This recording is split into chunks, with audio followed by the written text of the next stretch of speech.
Arrancaste en la compu o en la cloud. ¿Cómo se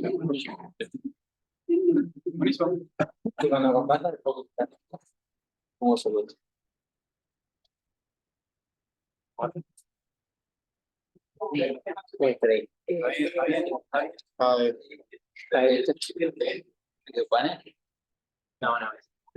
No sé.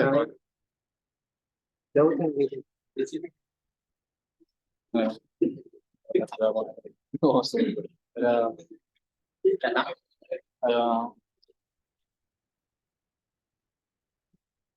Bueno, buenas tardes. Bienvenidos a esta nueva charla del ciclo antes de. Voy a aclarar para los que no sepan muy bien que en matemáticas se hacen distintas charlas. Una es, por ejemplo, seminarios, cosas más específicas, después de, donde la gente, después de haberse cuenta su experiencia. Y tenemos las, como son como esta, antes de. Ellos son estudiantes de licenciatura en matemáticas que estudiaron algún tema particular, el cual no se desarrolla en la carrera, y van a hablar sobre lo que estuvieron haciendo ahora. También cabe aclarar que ahora se va a empezar a organizar estas charlas antes desde la Comisión de Supervisión Académica de Matemática y también ahora de Sectores de Datos. Lo que hace es justamente lo que Supervisión Académica, ¿no? Tratar temas de estudiantiles, de la carrera. Bueno, como vemos, Nico y Eros van a presentar la charla ¿Cuál la revivir Russell? Intentando que las matemáticas tengan sentido.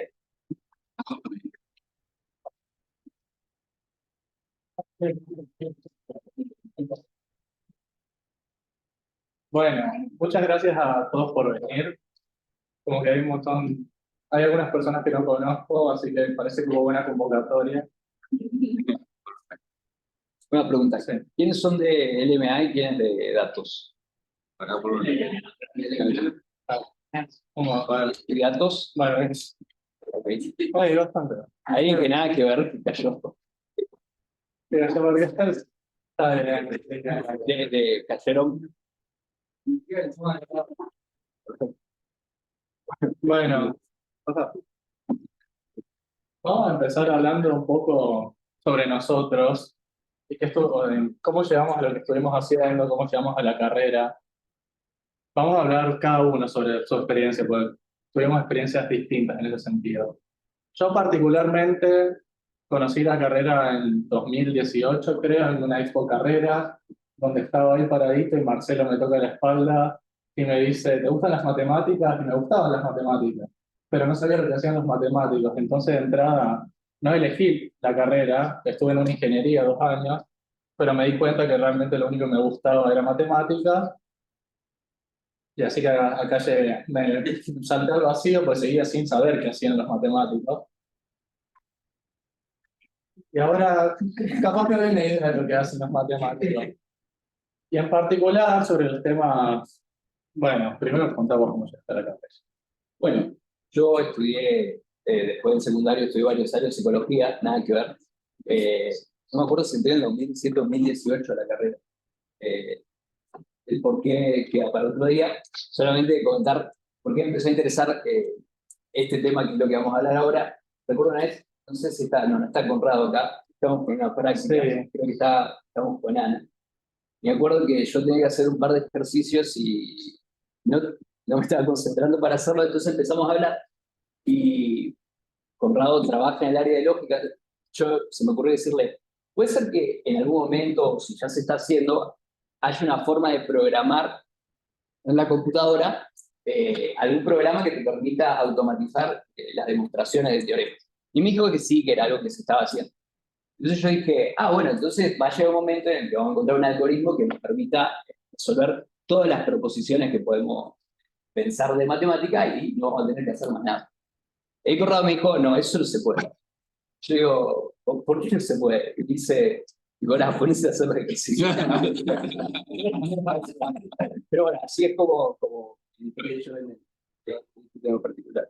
Bueno, y yo, sobre mi experiencia con el tema, también estuvo Conrado en el medio, estaba en las prácticas de álgebra lineal en segundo año, Y empezamos a hablar un poco sobre espacios vectoriales, bases, y nos tira ahí, nos empieza a hablar un poco sobre la hipótesis del continuo, el axioma de elección, y son palabras como que a mí siempre las escuchaba y me gustaban, si bien no sabía del todo de qué trataban. Entonces me dijo, no me preguntes más a mí, anda y preguntale a Miguel. Porque Miguel hizo su científica sobre la acción de elección, él sabe más que yo. Entonces, ¿qué hice? Fui y le pregunté a Miguel. Y entonces, de ahí empezamos.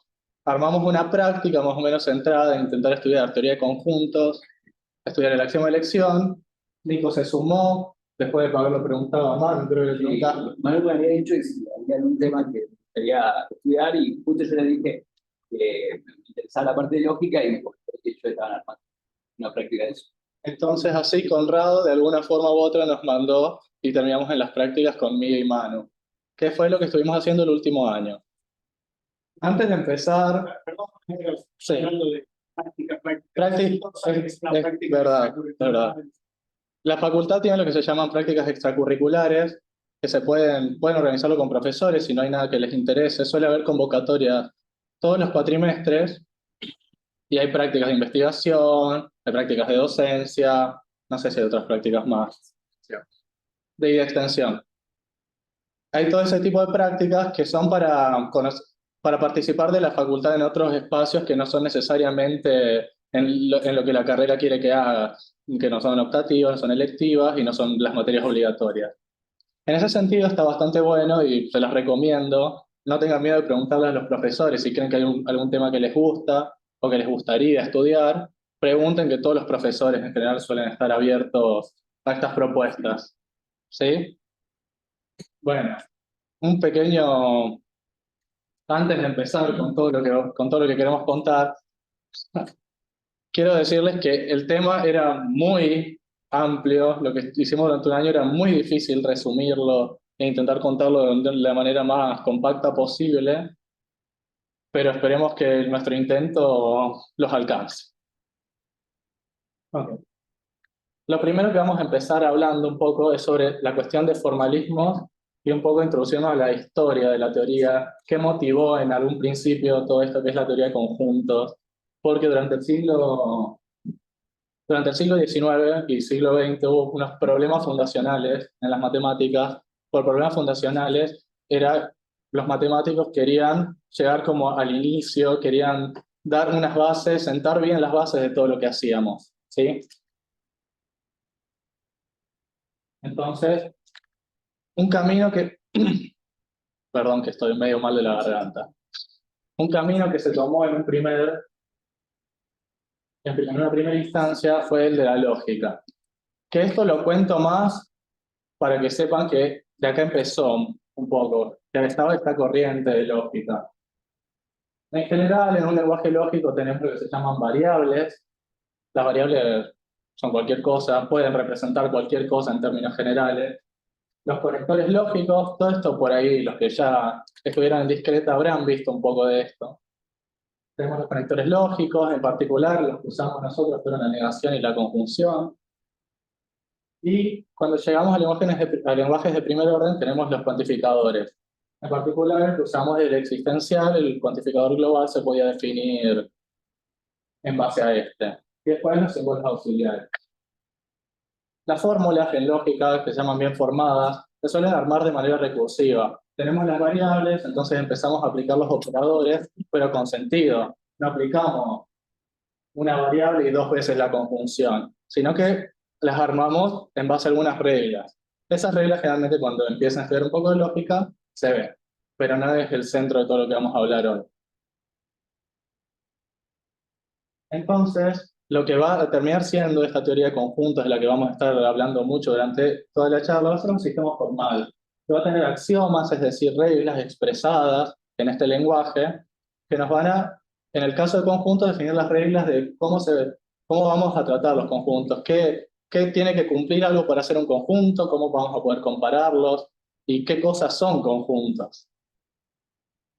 Y como última cuestión, pues por ahí lo vamos a mencionar, que todas las fórmulas que se deducen por reglas de inferencia, en general, las reglas de inferencia son la forma en la que pensamos. Cuando demuestran algo en las materias ya desde el primer año, están usando reglas de inferencia por más que no las formalizaron tal cual cuáles son. Entonces, todo lo que hicieron, por ejemplo, cuando vieron los reales y vieron, o cuando vieron los naturales y vieron las propiedades y dedujeron qué propiedades tienen, todo eso fue por reglas de inferencia y eso es un teorema del sistema axiomático en el que estaban trabajando.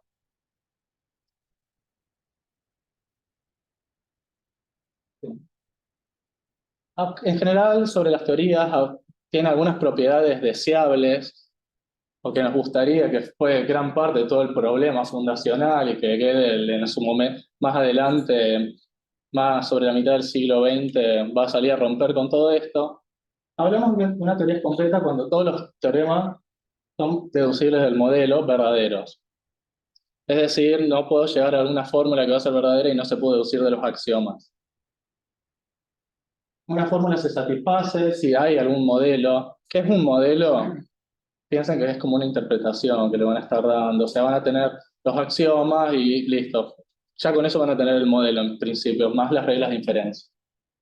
Se satisface si hay un modelo en la que la fórmula es verdadera y es decidible si, dado un teorema, yo puedo saber si eso se dedujo. No es lo mismo completitud. Completitud simplemente es que se pudo deducir. O sea, de que sea decidible nos quiere decir que vamos a poder saber, vamos a poder algorítmicamente volver hasta cómo desde los axiomas se dedujo ese teorema. Y ahora vamos a hablar un poco, después de esta pequeña intro, porque era algo que no sabíamos bien dónde meter en la charla, así que dijimos lo ponemos primero y nos olvidamos. Vamos a hablar un poco sobre la motivación histórica de la teoría de conjuntos y qué problemas fundacionales. Pues si bien todo esto se reavivó en cierto sentido en el siglo XIX y en el siglo XX, empezó mucho antes. Ya desde el momento en que Newton estaba empezando a ver derivadas, estaba empezando a intentar formalizar las derivadas, Leibniz también, que estaba con su versión alternativa del cálculo, de la cual no vamos a hablar. Ya desde ese momento, en un principio, estaba una sensación de que esto no estaba, no se estaba pudiendo formalizar tanto como uno deseara. ¿Por qué? Hablamos de qué eran los infinitesimales. Con la fórmula de la derivada, que calculo ya todos deben conocer, tenemos abajo una división por un número en particular. Y se estaba queriendo llegar a eso de qué pasa cuando ese número se acerca mucho a cero, pero ¿cómo se formalizaba todo eso? ¿Cómo decías que ese número se estaba acercando a cero? Se empezaban a dar ideas, capaces como medio poner palabras poner palabras de la historia antigua que tal vez no estaban tan ahí, pero en el fondo lo que estaba intentando pasar es que se estaba necesitando trabajar con conjuntos infinitos. Necesitábamos saber qué significaba esa tendencia, cómo escribíamos esto. Entonces el tema de los infinitesimales trata un poco, es como el primer paso de todo eso. Berkeley, sobre la misma época de Newton, hace una crítica, dice, los signos pueden utilizarse para denotar cualquier cosa o nada, y por consiguiente la notación original C más B, B podría haber significado un incremento, podría haber significado nada. Es una crítica que hizo Berkeley al cálculo de Newton. Cual sea su significación, debe argumentar de manera coherente con dicha significación y no proceder sobre un doble significado. Es como esa la parte importante. Queremos formalizar, queremos que las cosas no sean ambiguas. Y estas cuestiones en un principio eran en cierto sentido ambiguas. Entonces, una respuesta intuitiva es que estábamos hablando de algo muy, muy chico. ¿Pero qué tan chico? ¿Qué significaba esa tan chico? De nuevo, empiezan a ver estas necesidades. Necesitamos herramientas, objetos para poder trabajar todas estas cosas. A lo que Berkeley cita otro texto de Newton y responde, en matemáticas hasta los más pequeños errores tienen que ser tomados en cuenta. Y empieza más o menos de ahí.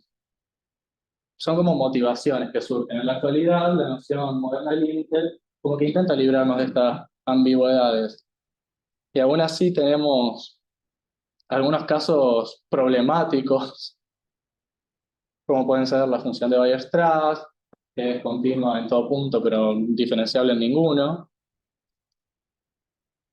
O bueno, la curva de Peano, en general la geometría fractal, trae todas estas cosas que se siguen sintiendo extrañas, si bien ya tenemos toda esta, en base a la intuición que tenemos, siguen sintiéndose extrañas, aunque ya la formalización intentó quedar. Bueno, como para terminar esta parte histórica, esto no lo dice con respecto a las funciones que nosotros le acabamos de mostrar, pero un poco hace eco de lo que venía sintiendo en ese momento, que dice la lógica a veces genera muchos monstruos, que durante el medio siglo ha venido surgiendo una serie de funciones extrañas que parecen esforzarse y tener el menor parecido posible con las funciones honestas que no son de alguna utilidad. Se inventaron para demostrar que los razonamientos de nuestros antepasados son erróneos. No entendemos nada más de ellos. Eso es lo que dice Poincaré sobre todo el momento que iba agarrando estas diversas investigaciones. Implícitamente, hasta recién estábamos tomando una tesis que le pidió prestada a unos autores que escribieron un librito chiquito que se llama ¿Qué es la lógica matemática? Y la tesis que ellos plantean histórica es que la teoría axiomática de conjuntos, como vamos a ver, es producto de una convergencia de dos áreas de conocimiento que al parecer son dispares. Lo que había dicho primero era que es el desarrollo de la deducción formal y, por lo que estuvimos viendo ahora, los problemas que iban surgiendo en el moderno análisis matemático. Para eso, para trabajar con este tipo de problemas, Cantor desarrolla la teoría intuitiva de conjuntos y, bueno, define el conjunto, se entiende por conjunto la agrupación en un todo de objetos bien diferenciados de nuestra percepción o de nuestro pensamiento. Es básicamente la idea fundamental que nosotros tenemos en conjunto como una colección de objetos. En este momento, Frege, que fue un lógico y un matemático, se dio cuenta de que podías utilizar la deducción formal de la que él había sido fundamental para el desarrollo moderno y podías tomar estos conjuntos y hacerlo lo más rigurosamente posible, sentar las bases para la matemática moderna. Tanto él como Russell querían limitar o querían reducir toda la matemática a manipulaciones lógicas. Viendo el trabajo que hizo Cantor, Russell se da cuenta de que hay una inconsistencia fundamental, la famosa paradoja de Russell que ahora vamos a ver. Y bueno, él más adelante, junto con otro matemático que fue su profesor que se llama Whitehead, escribe un libro que se llama Principia de Matemática en 1910, donde desarrolla otra forma, que no es la que vamos a ver ahora, para solventar estos problemas. Con esto les quiero decir que hay varias formas en las cuales uno puede axiomatizar la teoría matemática. Nosotros vamos a ver una particular que en general es la más aceptada. Bueno, acá está la carta de Russell a Frege, donde bueno, le comenta que encontró esa contradicción. Acá en el postdata le dice, le escribí a Peano sobre esto, pero Peano era uno de estos que estaba trabajando para poder axiomatizar, ahora vamos a ver, él busca una forma de axiomatizar la aritmética con los números naturales que nosotros trabajamos. Vamos a ver si tanto la teoría axiomática en conjunto nos logra ser lo suficientemente fuerte como para que podamos trabajar con esa teoría que hizo Peano. Bueno, acá está el gran problema de la paradoja, ¿no? En una de los axiomas que Frege había planteado al principio decía, para toda propiedad phi de x que se pueda definir en la teoría, existe un conjunto I, y sus elementos son exactamente los conjuntos X que hace satisface el phi, ¿no? Bueno, entonces nos aseguramos mediante este axioma la existencia de este conjunto aparentemente tranquilo, pero Russell notó, tanto también estaba al tanto de que existía esta paradoja, ¿no? De que, bueno, basándonos en esta teoría, podíamos tomar como phi de x, tomar un conjunto que no pertenezca al mismo, ¿no? Entonces podíamos tranquilamente definir el conjunto R, que serían todos los conjuntos tales que no son elementos del mismo. Y bueno, llegamos a una clara contradicción de que la condición necesaria y suficiente para saber si R pertenece a R es que R no pertenezca a R.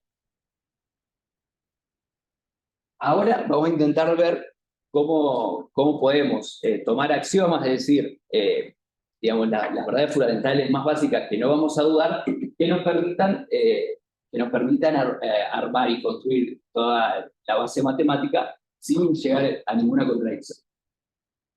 Importante que vamos a hablar de una teoría pura de conjuntos en el sentido de que cuando estamos hablando de la teoría intuitiva, podemos como es una colección de objetos, cualquier cosa puede ser un objeto, una mesa, un vaso, una persona. No vamos a tratar de entidades que no sean conjuntos en este caso. Tampoco vamos a definir lo que es un conjunto, pero bueno, eso lo vamos a hacer. Una cuestión que recién habíamos visto, ¿no? Que teníamos este gran problema.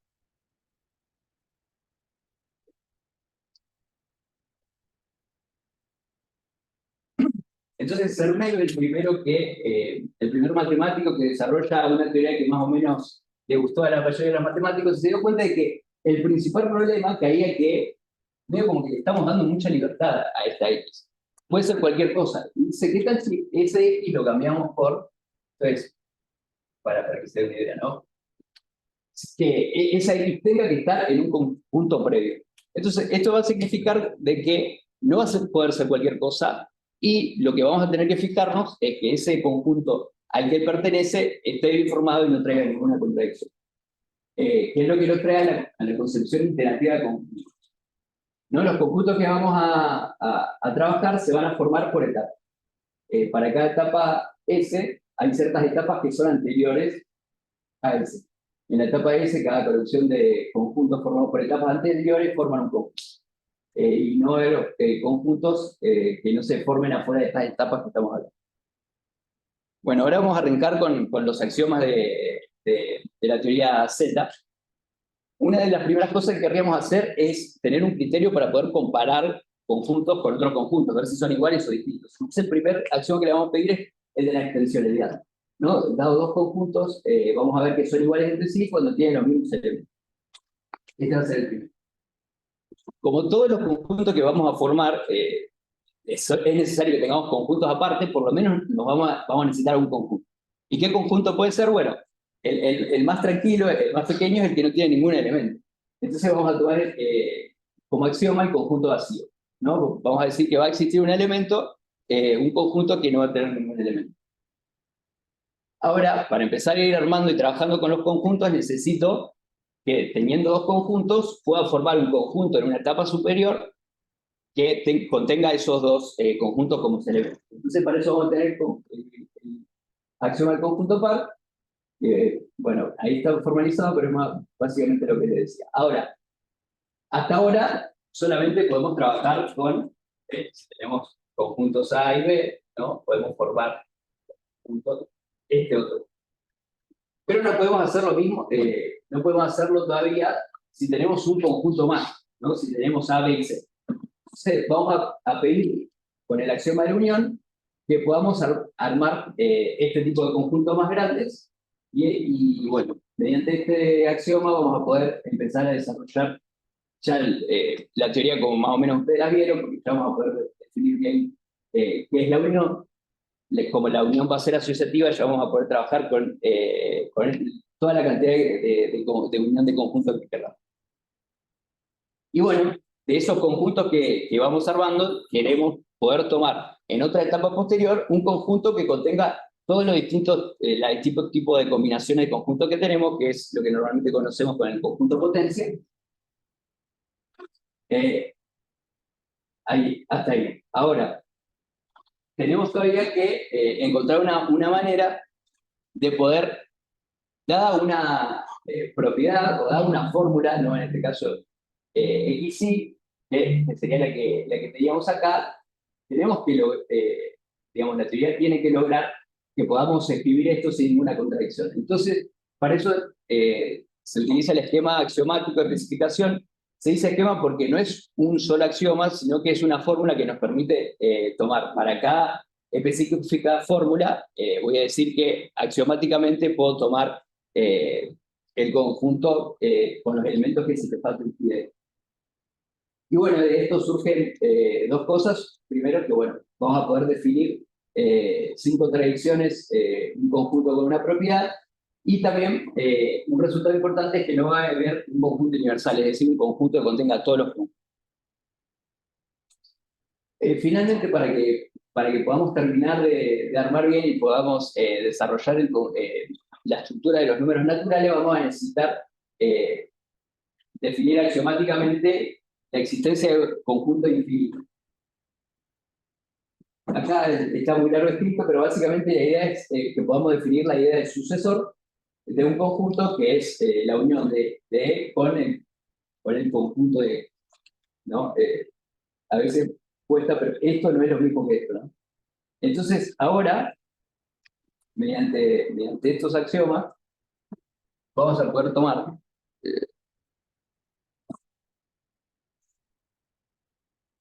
vamos a poder empezar a armar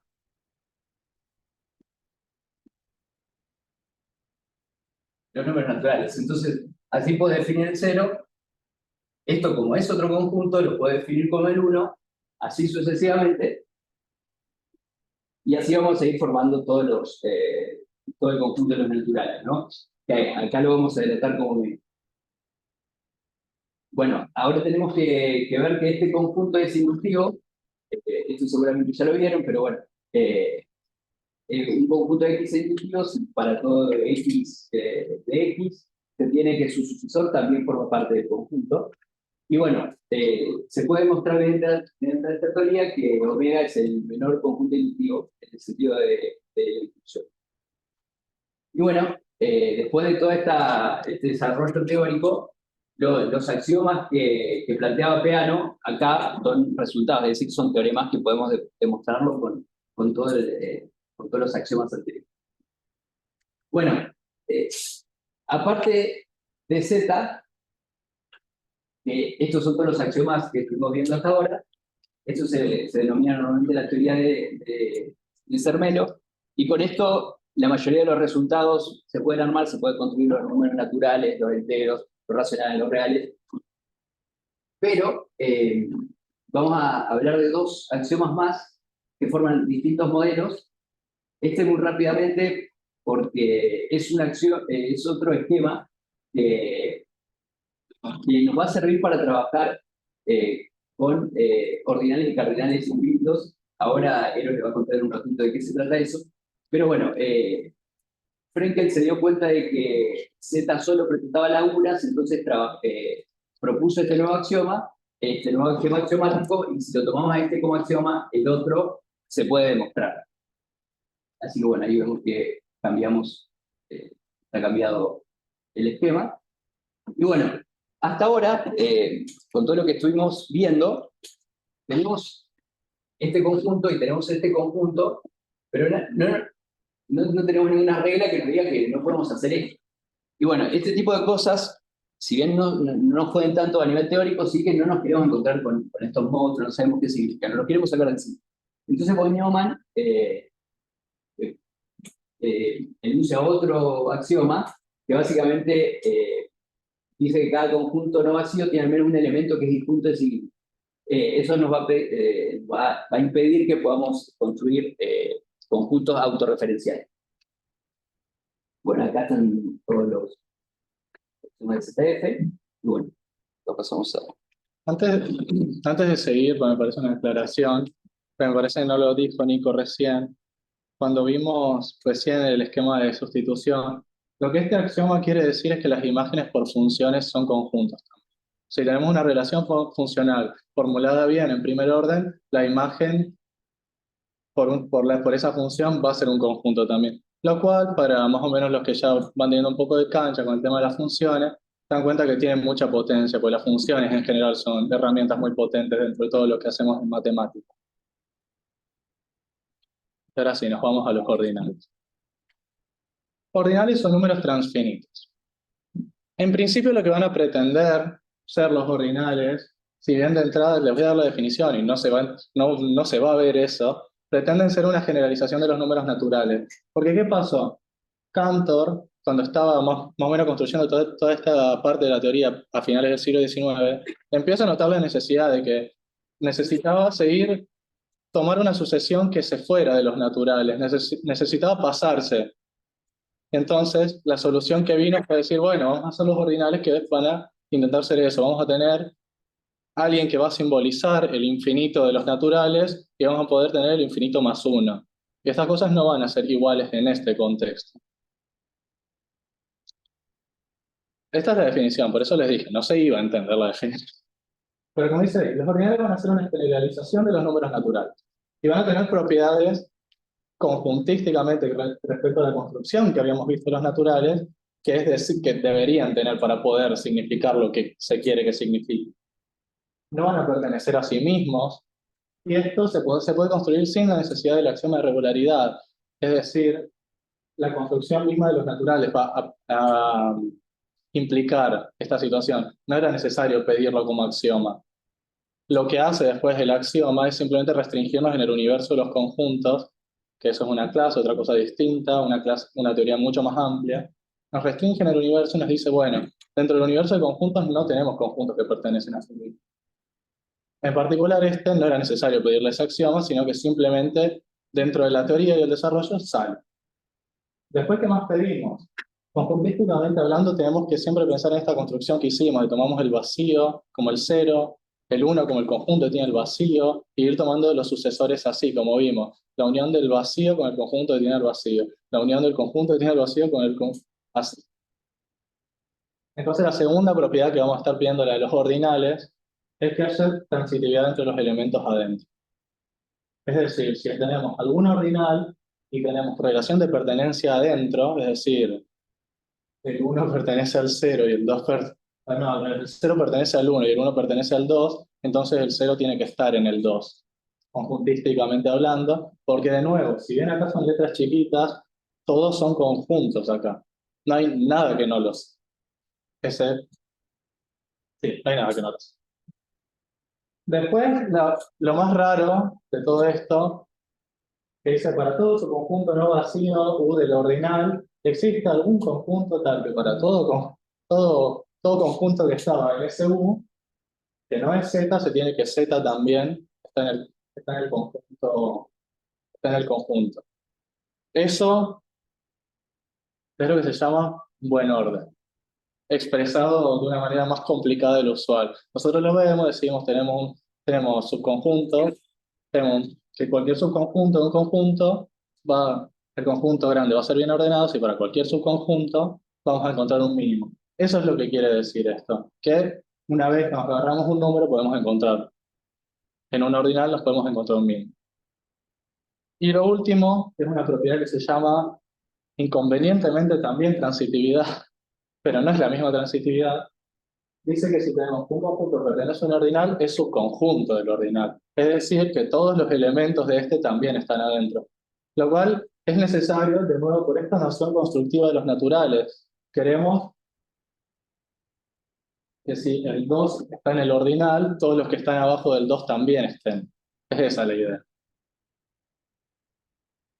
Y ahora vamos a la parte que me parece por ahí más complicada de entender así a priori, es cómo funciona la aritmética. ¿Cómo podemos sumar estos números transfinitos?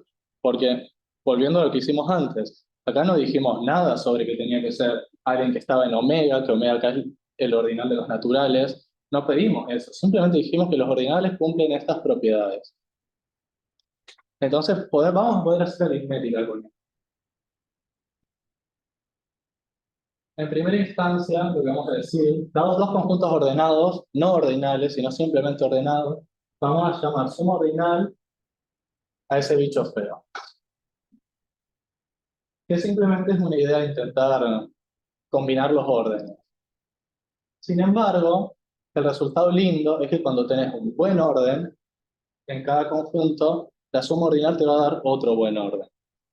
Y esa va a ser la parte importante. Por ejemplo, para que se entienda, los buenos órdenes generalmente van a ser líneas, o sea, lo vamos a poder ver así, y así. Van a ser así en general los buenos órdenes, y a diferencia de los reales, por ejemplo, no va a haber cosas en el medio. Siempre, fijado un punto, a menos que sea el mínimo del conjunto, vas a tener un sucesor y un antecesor. necesariamente en los buenos órdenes. Entonces, ¿qué decía esta suma ordinal para el caso de los ordinales, que son los buenos órdenes? Que si sumamos 2, nos va a dar otro buen orden, es decir, nos va a dar otro ordinal. Entonces, por ejemplo, digamos que tenemos signo acá hasta omega 0.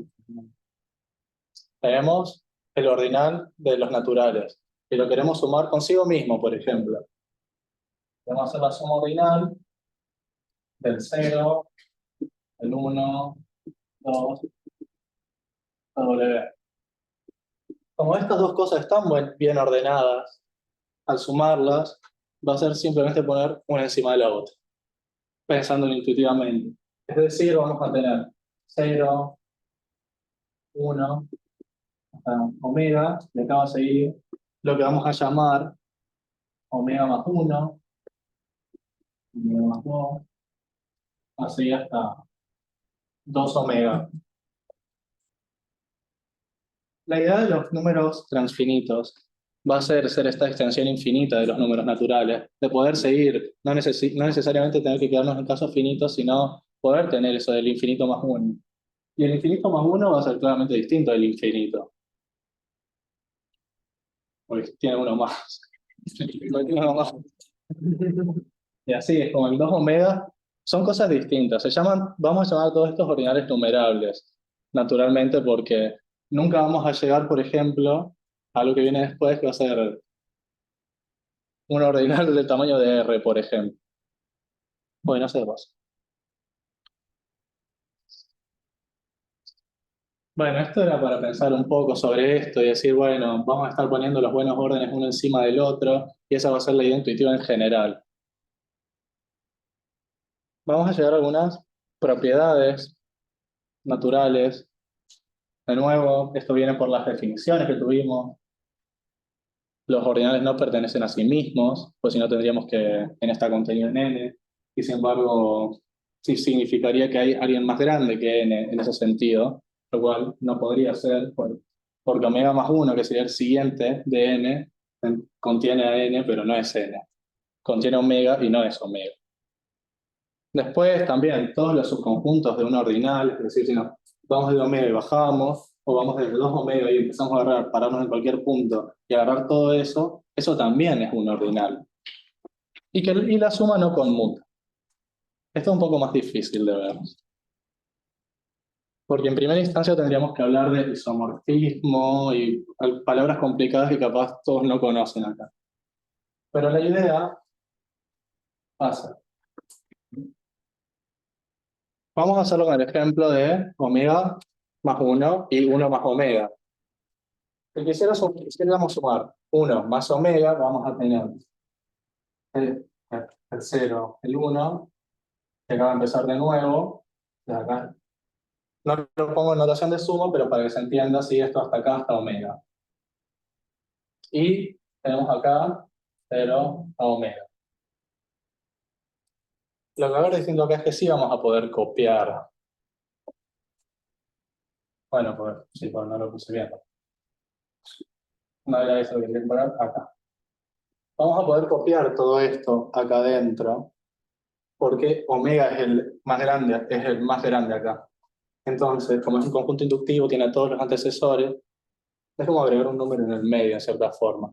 En cambio, al sumar uno por encima, ya rompiste con eso, ya no podés todo esto pasarlo para acá, porque hay alguien ahí arriba al que no podés estar mandando a ningún lado. Es esa un poco la idea de que no conmute. Es medio complicado de entender así de buenas a primeras, pero no importa. Lo importante es que se entienda cómo funciona la suma. Que la suma ponemos uno encima del otro y eso nos da otro número. Como los naturales, tenemos puntitos finitos, los ponemos uno encima del otro y contamos, y tenemos ahora el natural de la suma. Y un poco de los resultados anteriores, no hay un conjunto que tiene a todos los ordinales. Como no hay un conjunto ordinal, es medio interesante también notar que tampoco, como un conjunto universal, no hay uno que tampoco contenga a todos los ordinales. Eso ya pasan a ser lo que se llaman clases, que son como una noción más general que los conjuntos en sí mismos. Se llaman clases propias. Bueno, es una imagencita carismática sobre cómo funciona por ahí. Que simplemente va sumando, es la idea. Cada barrita va sumando uno. En en el círculo exterior tenemos simplemente la suma hasta, hasta omega en la primera, sumar el ordinal de los naturales, y después vamos siguiendo. Cada paso entre líneas a partir de ahí es sumar un ordinal más, y bueno, sí, así, como ya lo voy a explicar. Y ahora, dos principios que son casi fundamentales y permiten gran parte de la construcción. Este no puse lo que es por ahí por si alguien se da cuenta mirándolo. Pues por ahí no es tan complicado, porque algo muy parecido se ve con los naturales. ¿Qué nos está diciendo la primera fórmula fea? El principio de inducción, pero para números transfinitos.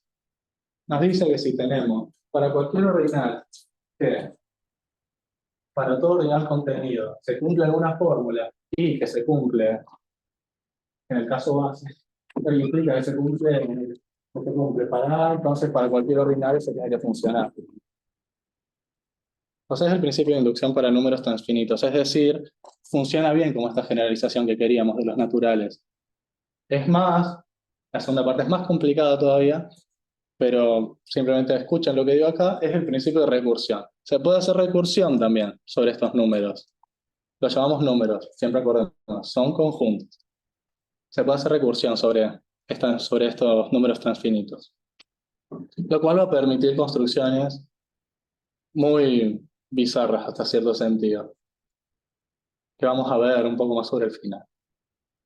Y ahora vamos a los cardinales, que van a ser casos particulares de ordinales, más, más difícil de entender. ¿Por qué? La idea de los ordinales, en un principio, era abstraernos de los elementos de un conjunto y mirar nomás la estructura bien ordenada, mirarlos como el orden. Por eso todos los buenos órdenes tenían esa estructura lineal, sin cosas en el medio. En cambio, la idea de los cardinales va a ser irnos un poco más y vamos a intentar dejar de ver también esa estructura ordenada y vamos a querer pasar a la cantidad de elementos, representados por algunos ordinales en particular.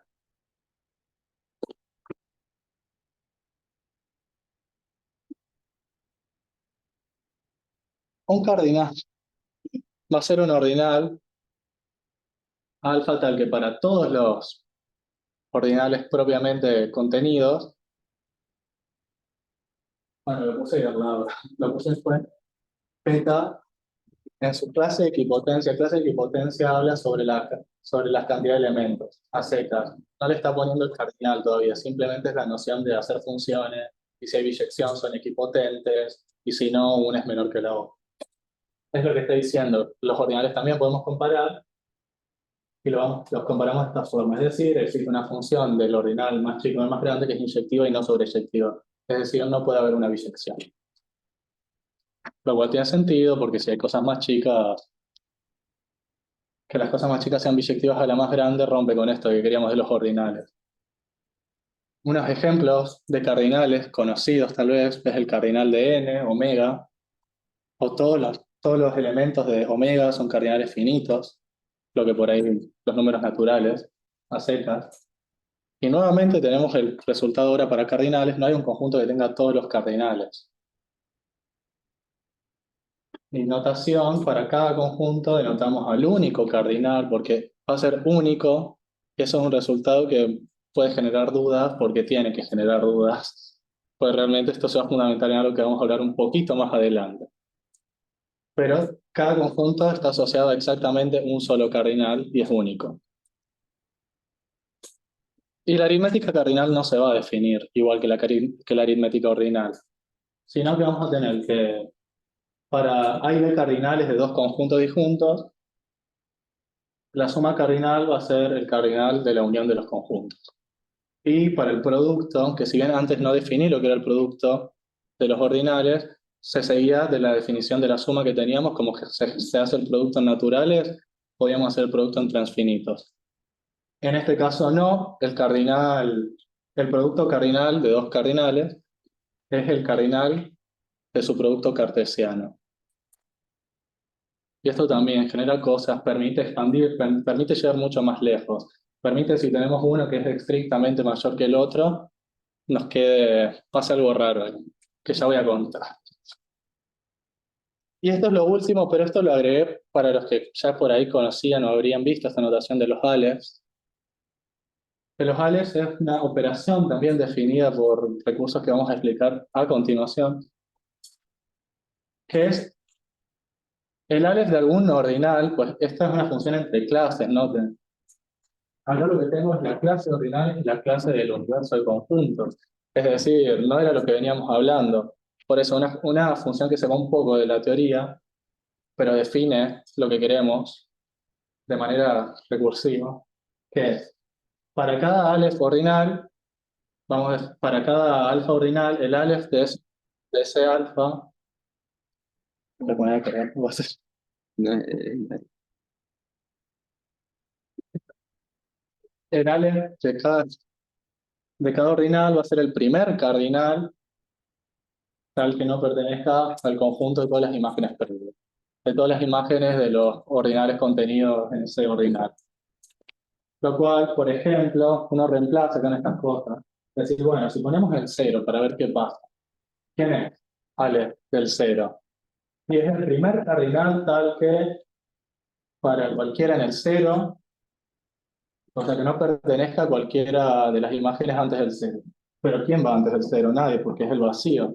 Entonces es simplemente el primer cardinal infinito, que es omega, que es los naturales.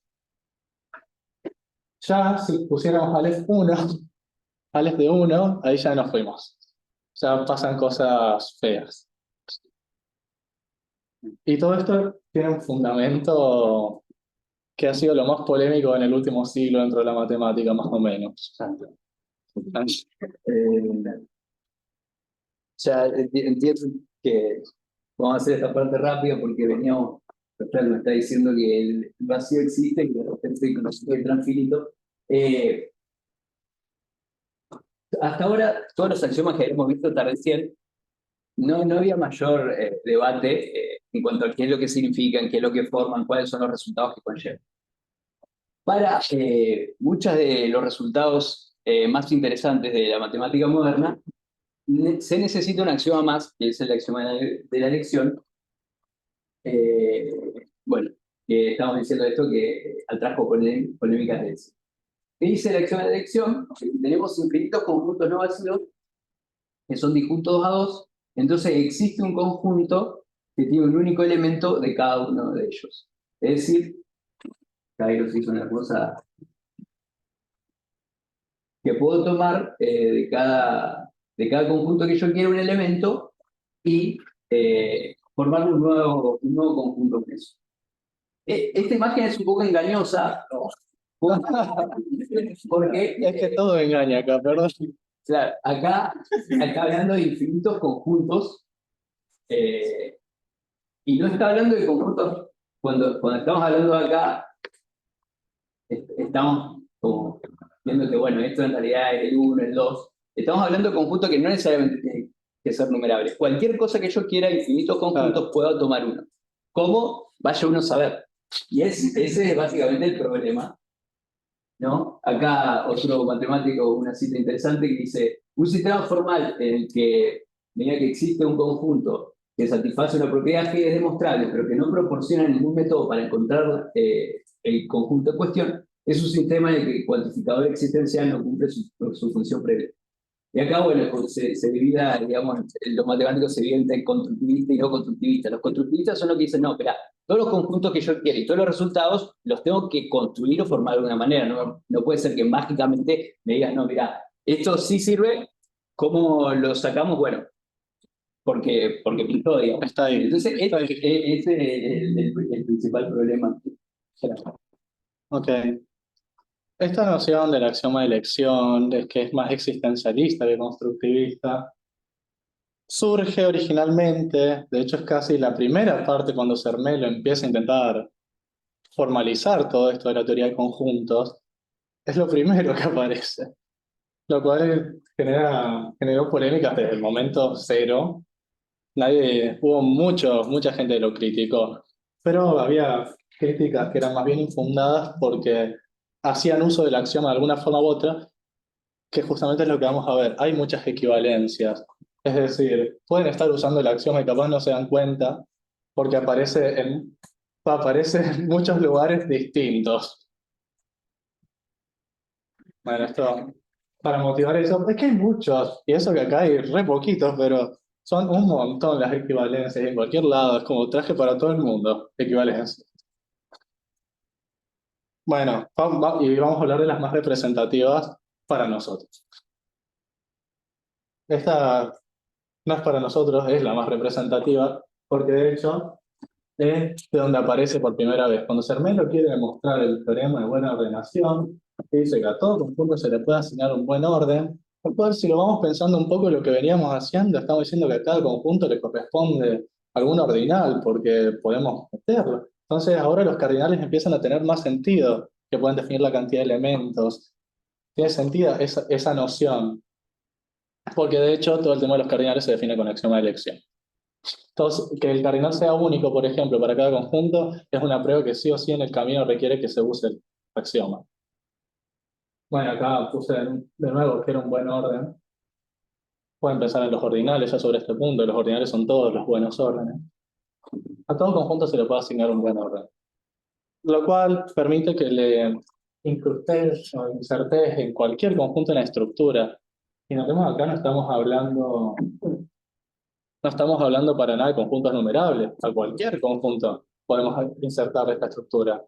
De hecho, pasa mucho, por ejemplo, cuando hablamos, por ejemplo, de, bueno, tenemos un conjunto numerable, pero no sabemos nada del conjunto, y lo tomamos como una especie de sucesión, y ahí como lo estás ordenando. Estás diciendo, bueno, este elemento va primero, este elemento va segundo. Porque es la idea de los buenos órdenes, poder tener las cosas en un orden sin cosas en el medio, sin esa densidad que puede generar resultados extraños. Y eso. El teorema dice que los reales se les puede dar un buen orden. Y eso es horrible. Imagínate. Dibujar los reales en esa aplicación. Claro, podés tener para cada real alguien que viene antes y alguien que viene después. Por eso genera tanta polémica el axioma, porque sé, y no es el orden de los reales, obviamente. No, pues en el orden de los reales, pensemos ya que salió el ejemplo. Si yo doy, por ejemplo, el conjunto 0,1, ¿quién es el más chico de esto? No sé, porque me puedo acercar al 0 tanto como quiera. Newton te diría Claro, un infinitesimal. Leibniz también me dice que es un hiperreal.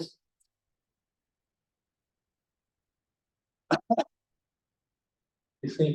En cambio, poder bien ordenar esto te dice que hay algún orden que si se lo metes a este conjunto, al 0,1, va a ser un buen orden. Es decir, voy a poder agarrar cualquier subconjunto y voy a tener mínimos. Y eso para los reales es muy contraintuitivo, no es lo que solemos pensar. Por eso tomamos ínfimos, por eso tomamos supremos, porque no tenemos mínimos y no tenemos máximos. Sí, por otra cosa que estaba antes que no es contra. O sea, no puedes decir el orden es. Es que existe. Por eso, hay un orden. Hay un orden nomás, ya está. ¿Quién sabe cuál es? De hecho, hay muchos, particularmente sobre el orden que vendría asignado a R bajo este teorema, hay muchos debates, muchos modelos. Si construimos así, el orden este no. De hecho, modelos donde ni existe este buen orden. Lo cual se tira abajo el teorema. O sea, hay modelos donde esto no está valiendo, modelos donde sí. Muy polémico. Después el lema de Zorn, o Zorn-Kuratowski. No vamos a ir tanto en la intuición de qué viene acá atrás, pero si no voy a decir que un arma súper potente que en las ramas de álgebra, la rama de álgebra por lo menos que yo he visto se usa un montón, pues garantiza, dice, sea un conjunto ordenado. Si todo conjunto totalmente ordenado tiene una cota superior, entonces hay un elemento maximal. Ese resultado garantiza demasiadas cosas, esto de existe este elemento, de nuevo rompe con esto, no queremos construir las cosas, hay muchos resultados lindos, importantes.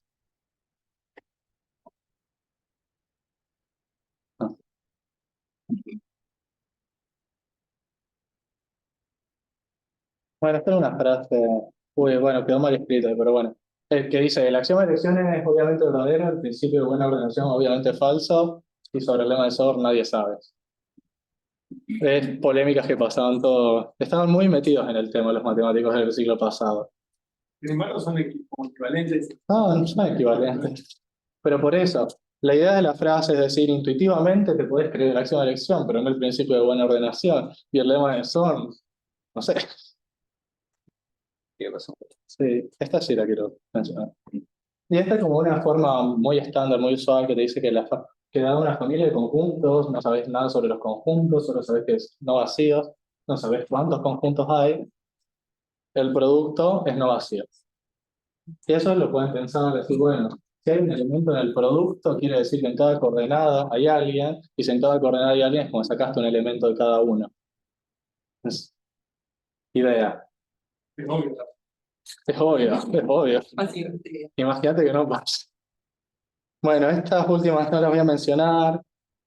De acá, esto último que hablo sobre la aritmética cardinal, que no quise hablar nada antes, porque los resultados acá estaban ligadísimos a la axioma de elección. El poder comparar cardinales, que sean únicos, y poder compararlos, es decir, dado dos conjuntos, puedo saber si uno es mayor que el otro, hablando desde el punto de vista de cardinales. Eso es un resultado que es equivalente a la axioma de elección, que el producto de dos cardinales, que el cuadrado de un cardinal infinito sea a sí mismo, también es resultado de la axioma de elección.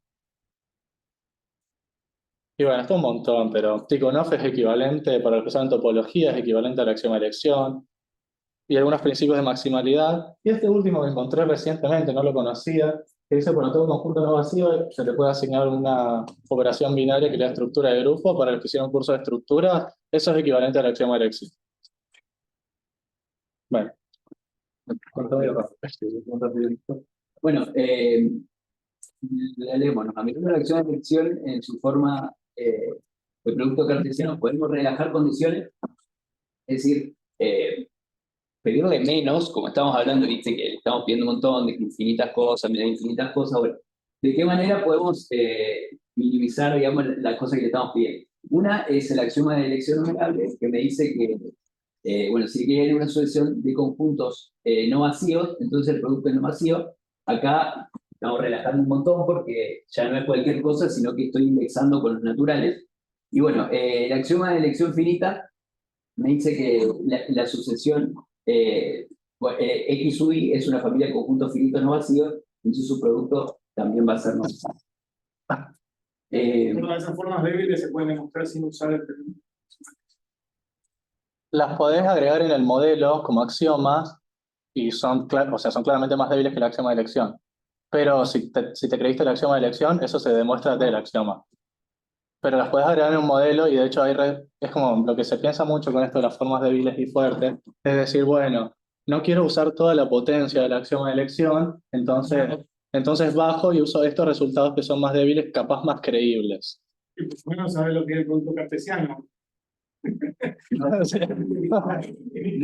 nos queríamos tardar mucho tiempo en eso, pero al principio muchos de los matemáticos que no les gustaba esto decían, bueno, que esto no servía, y otros le decían, mirá, en realidad estas cosas fáciles que vos creés que son sencillas, que no usan, en realidad está utilizando o esto o formas más débiles.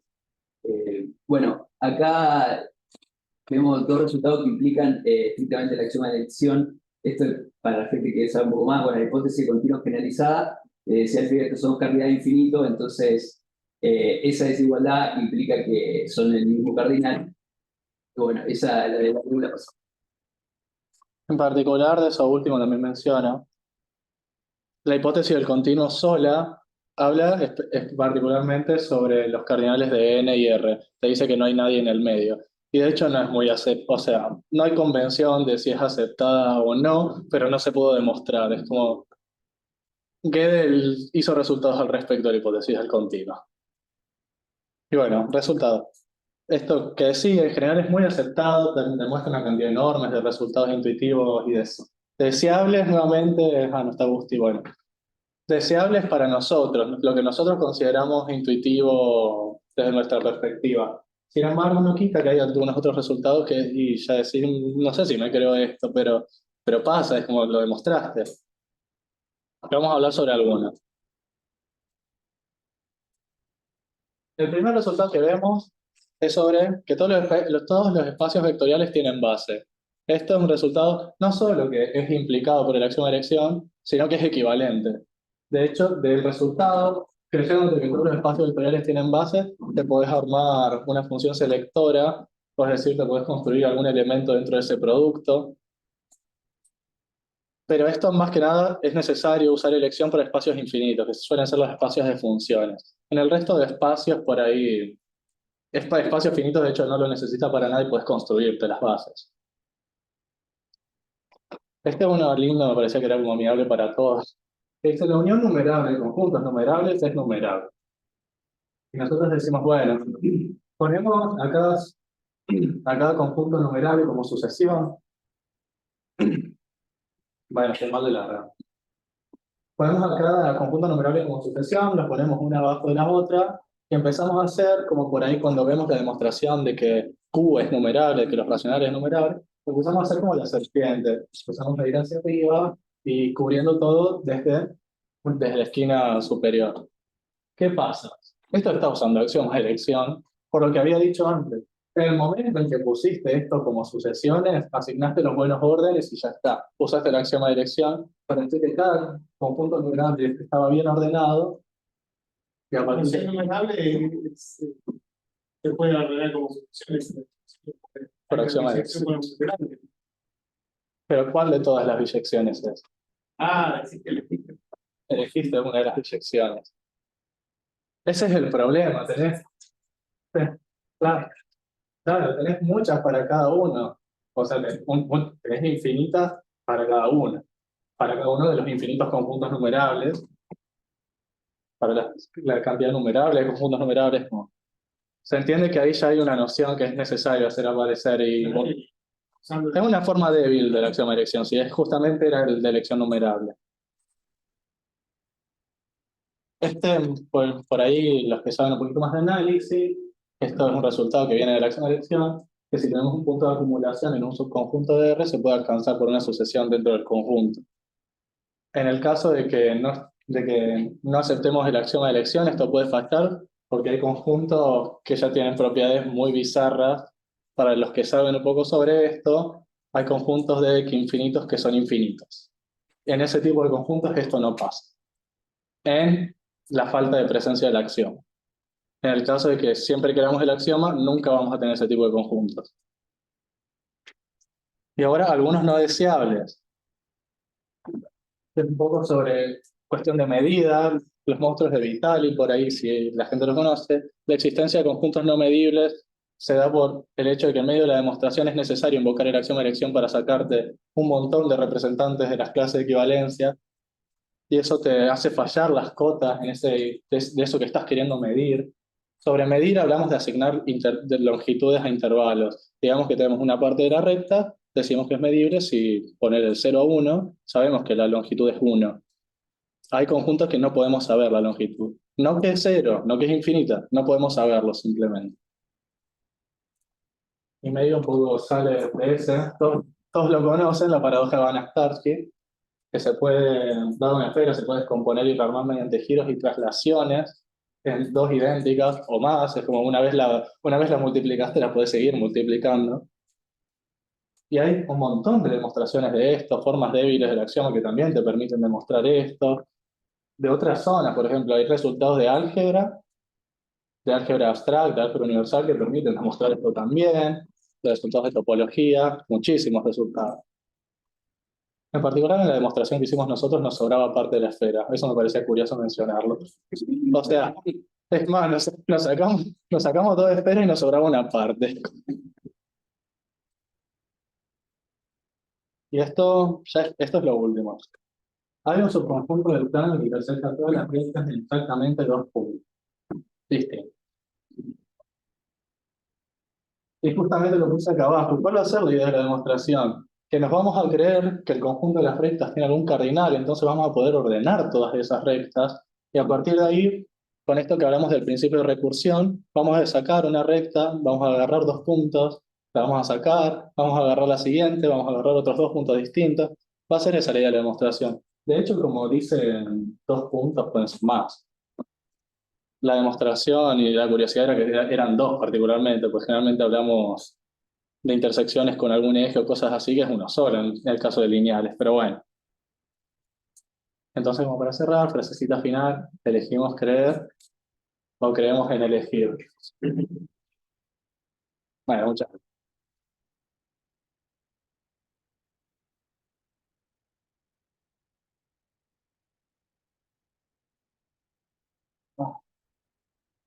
No, estuve re mal de la garganta estos días. ¿Alguien tiene preguntas para hacerle al chico? Y Me quedé un montón, un montón. me pregunta Manuel y Miguel seguramente van a responder. El tema de los pasos vectoriales y No, es horrible. Es horrible. O sea, es dificilísima entender esa demostración. De hecho, estuvimos como un buen rato. no sé si alguien en el Zoom también quieren salir de pantalla. ¿Alguien tiene preguntas? Ah, no, chido. Ahí se escucha, que se escucha. Menos mal. Qué suerte. Menos mal, sí. No sé si esto tenemos que apagar esto. Todavía no, creo que no. No sé si cuándo se deja de grabar. Ah, esto cuando se van. Ok, ahora en un ratito los profesores se retiran y con un ratito es si no tienen preguntas. Si no tienen preguntas, Claro, invitamos es muy difícil preguntar a los cosas. docentes si están de acuerdo. Con la bibliografía, cómo se fueron buscando, si fueron Sí. haciendo distintos trabajos. En principio teníamos bibliografía definida, dijimos vamos a usar este y este libro, pero en el camino para algunos resultados, por ejemplo la paradoja de Van-Starkey la vimos de otro lado, bueno, no nos convencía tanto lo que hacía la bibliografía, vale, no la pusimos la bibliografía, perdón. Después, por ejemplo, cuando quisimos ver un poco sobre la hipótesis del continuo generalizado, quisimos ver una bibliografía que tampoco nos convenció, distinta.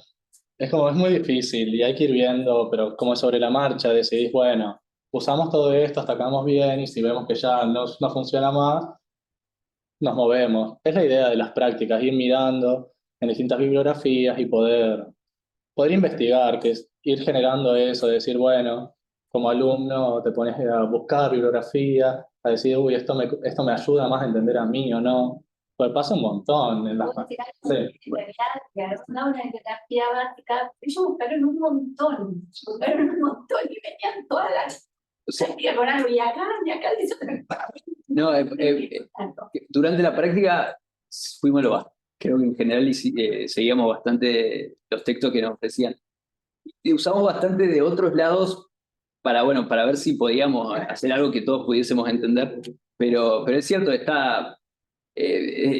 creo que lo que estuvo bueno es de parte de los profes es que nos dieron toda la guía que podíamos y a la vez si nosotros decíamos, mirá, acá esto lo encontré por internet, lo encontré buscando otra cosa y se reprendían a leerla.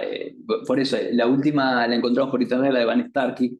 Quizás nos sobró un poco porque la hicimos mal, puede ser, pero... No, pero había varias demostraciones, sobraban partes distintas de la obra.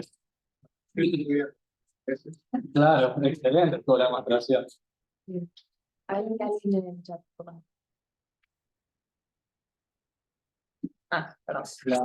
Está bien. Un aplauso. ¿Cómo seguimos? Se conectó. Deprimido. ¿Cómo seguimos adelante? No sé. Pero ni siquiera arrancamos con que la aritmética es incompleta, digamos, ni siquiera Claro. con los peores. O sea, era parte de todo de lo que estuvo pasando en esa época, porque no hablamos nada de Gödel, pero como en todo este contexto Gödel sale, te habla de los teoremas de incompletitud, rompe con todo lo que se quería hacer de formalizar todo, y se deprime la gente acá, Russell, ¿quiénes eran los que se habían deprimido? Sí, todo el mundo está deprimido, pero...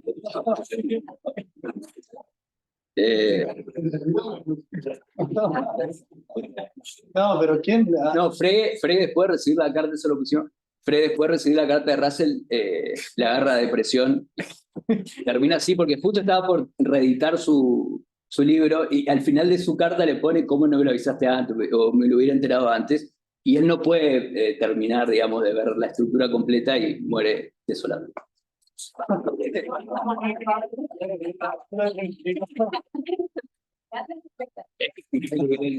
Así es la vida del matemático. ¿Tienen otras preguntas? ¿Vos qué era el detractor máximo de la axioma de elección? Ahora te lo creo, no te lo creo. Eso era los igual. No, ahora lo creo. Tampoco te lo crees. Igual acá no está, pero con algunas copas de más, algunos profesores tampoco vienen dudas. Eso es lo único que es. No, sí. Con eso lo necesitas. No, porque no te Ah, pero sí, no. la parte de dar, que yo sé que no sabe. Pero, claro,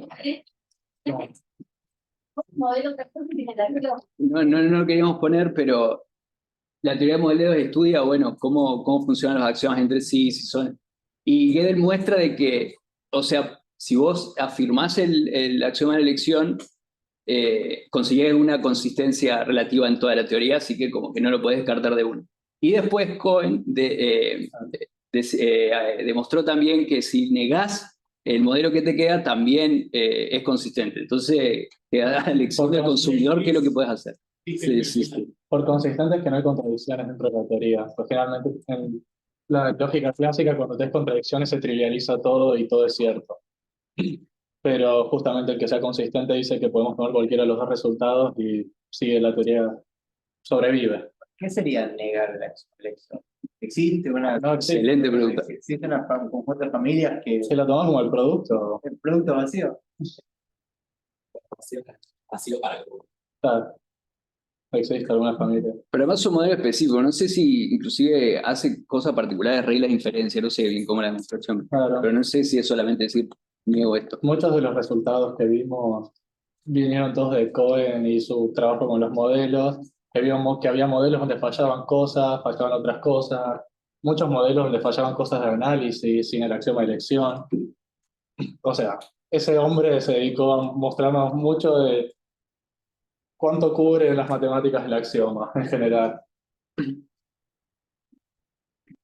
Bueno, reitero si alguien tiene preguntas. Yo vuelvo a preguntar si quieren preguntar. Si no, me parece un buen momento para volver a darles un aplauso.